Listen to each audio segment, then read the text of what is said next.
ये चैत्र मास की शुक्ल पक्ष की तृतीया को मनाया जाता है। इस दिन सौभाग्यवती स्त्रियां व्रत रखती हैं। कहावत है कि इस दिन पार्वती जी ने भगवान शंकर से सौभाग्यवती रहने का वरदान प्राप्त किया था तथा पार्वती जी ने अन्य स्त्रियों को सौभाग्यवती रहने का वरदान दिया था।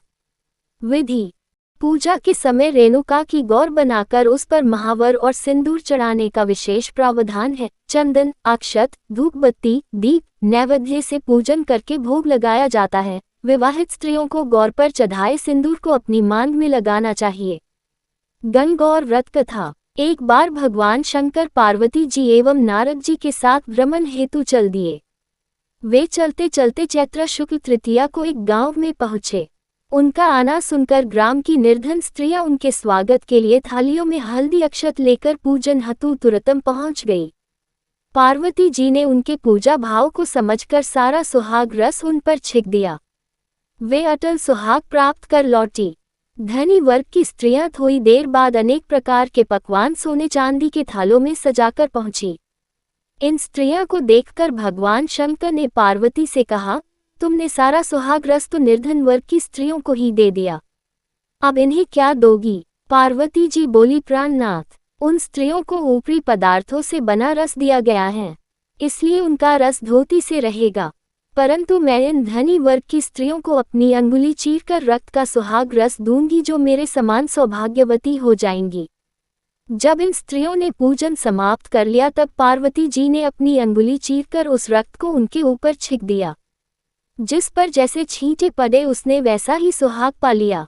इसके बाद पार्वती जी अपने पति भगवान शंकर से आज्ञा लेकर नदी में स्नान करने चली गई। स्नान करने के पश्चात बालू की शिवजी की मूर्ति बनाकर पूजन किया, भोग लगाया तथा प्रदक्षिणा करके दोकनों का प्रसाद खाकर मस्तक पर टीका लगाया। उसी समय उस पार्थिव लिंग से शिवजी प्रकट हुए तथा पार्वती को वरदान दिया, आज के दिन जो स्त्री मेरा पूजन और तुम्हारा व्रत करेगी उसका पति चिरंजीवी रहेगा तथा मोक्ष को प्राप्त होगा। भगवान शिव यह वरदान देकर अंतर्धान हो गए।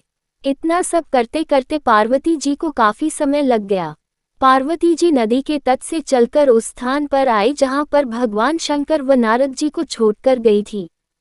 शिवजी ने विलंब से आने का कारण पूछा तो इस पर पार्वती जी बोली, मेरे भाई भावज नदी किनारे मिल गए थे। उन्होंने मुझसे दूध भात खाने तथा ठहरने का आग्रह किया, इसी कारण से आने में देर हो गई। ऐसा जानकर अंतर्यामी भगवान शंकर भी दूध भात खाने के लालच में नदी तट की ओर चल दिए।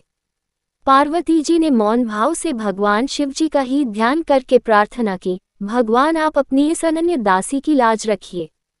प्रार्थना करती हुई पार्वती जी उनके पीछे पीछे चलने लगी। उन्हें दूर नदी तट पर माया का महल दिखाई दिया।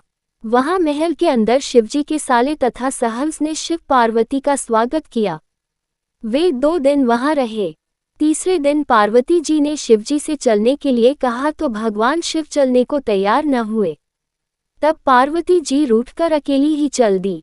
ऐसी परिस्थिति में भगवान शिव को भी पार्वती के साथ चलना पड़ा। नारद जी भी साथ चल दिए।